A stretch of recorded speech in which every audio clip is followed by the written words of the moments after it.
Let's be real. It's the reason why your children can't stand to be around you for more than an hour at a time. You're constantly making them feel guilty because they haven't called you or come by in a while. It's the reason why your spouse gets exasperated with you. He doesn't even argue with you anymore. He's tuning you out. Why? Because nothing is ever your fault. It's all about what someone else has done to you. It's the reason why you have very few, if any, long-term friends. People are tired of hearing about how everyone has done you wrong. Your boyfriend cheated on you again. Your undeserving coworker got the job you wanted again. And just how your life is so unfair. People are tired of hearing it. See, victim mentality, a victim mindset, is a deadly mindset.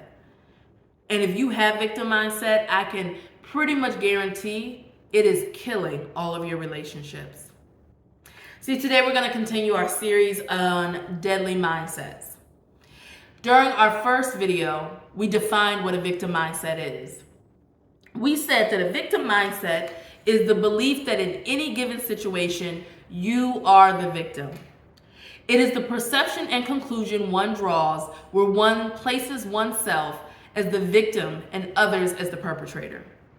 See, when you have victim mindset, you don't take any ownership or accountability of what you've done or how you may have hurt other people. You always have to be the victim. But here's how victim mindset is ruining your relationships. See, victim mindset, it shows up like this in your relationships when you have it. When you hurt and offend someone, you don't even have the capacity to acknowledge that you've hurt and offended someone. Why? Because you got to be the victim. And it's all about your pain and you being hurt.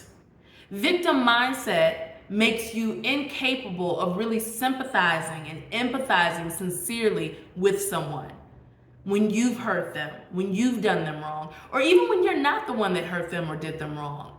It's hard for you to listen to someone else just share what's hurting them or bothering them in life because you have a victim mindset. You always have to be centered as the victim. And so it makes you callous. Victim mindset causes you to be unable to empathize with another person because you're always thinking, well, I had to do X, Y, and Z, or people did X, Y, and Z to me.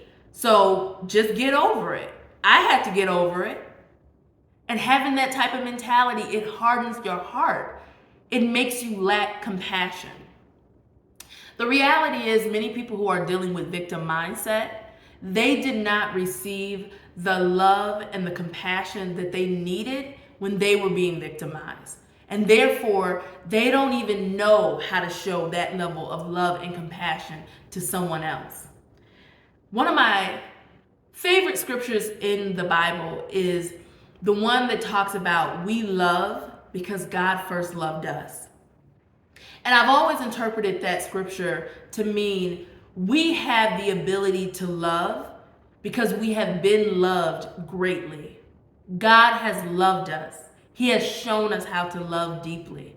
And therefore, because we have received great love and because God has shown us how to love deeply, we now have the ability to love others.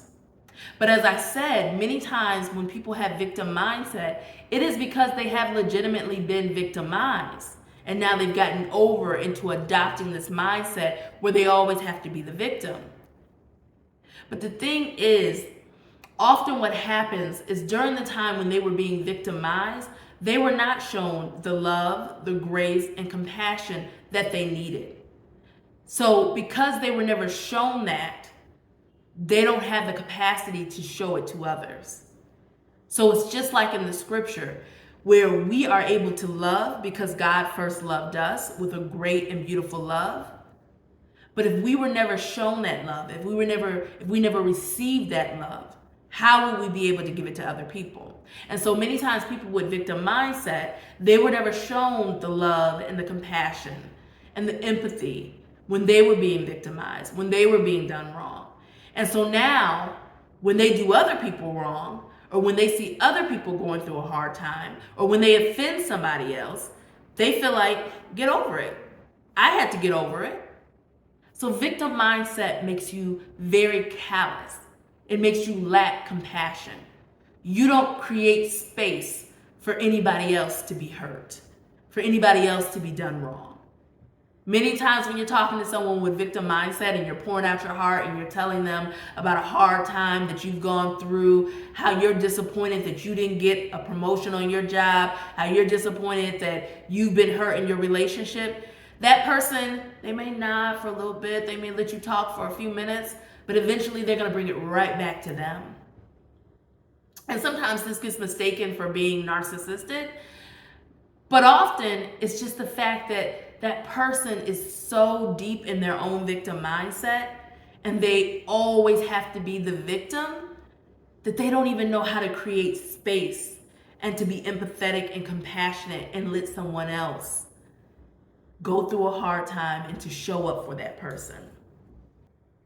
See, victim mindset will try to convince you that you always have to be the victim in every scenario.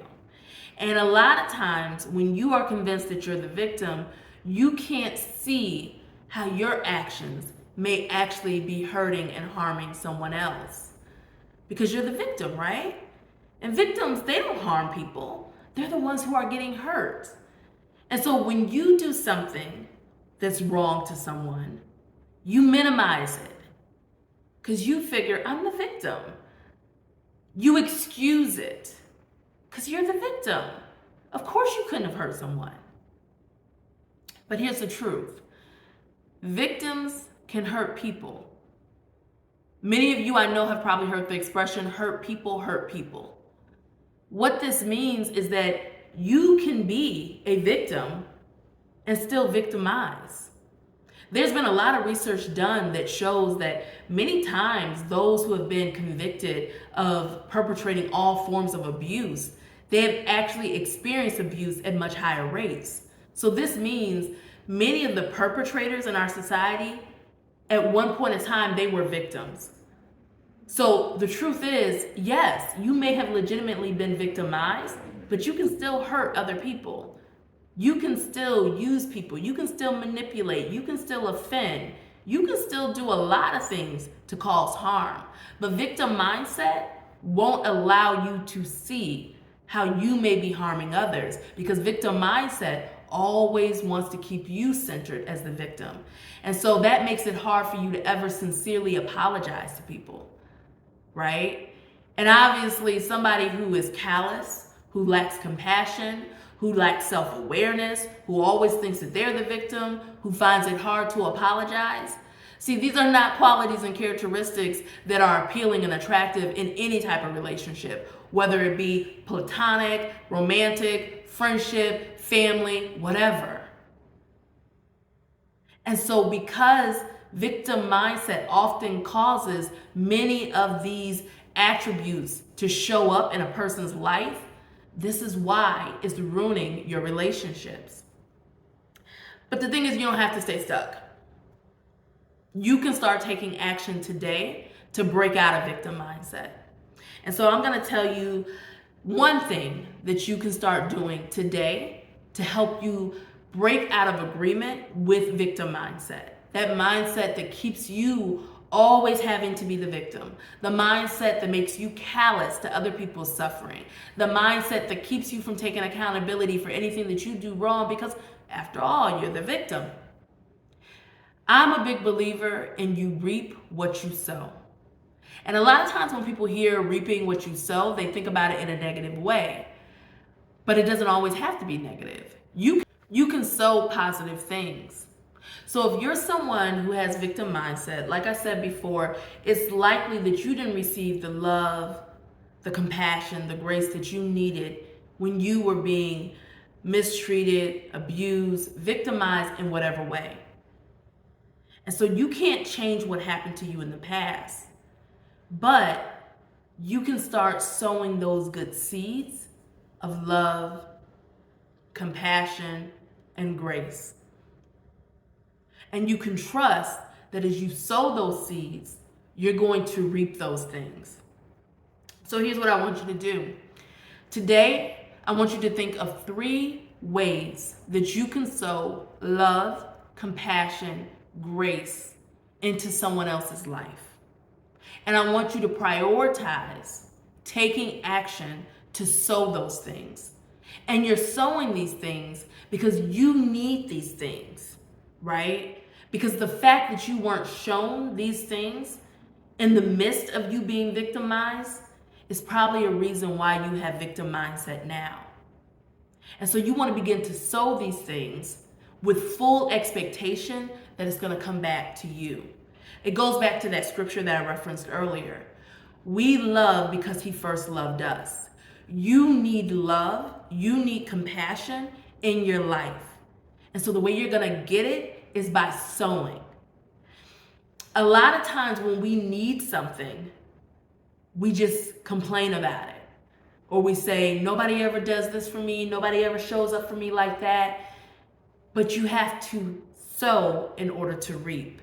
And so when you see yourself in need of something in your life, whether it be love, whether it be empathy, whether it be encouragement, that's the time when you need to be intentional about sowing those things into other people's lives. And when you sow those things into other people's lives, you do it with a full expectation that it's going to come back to you.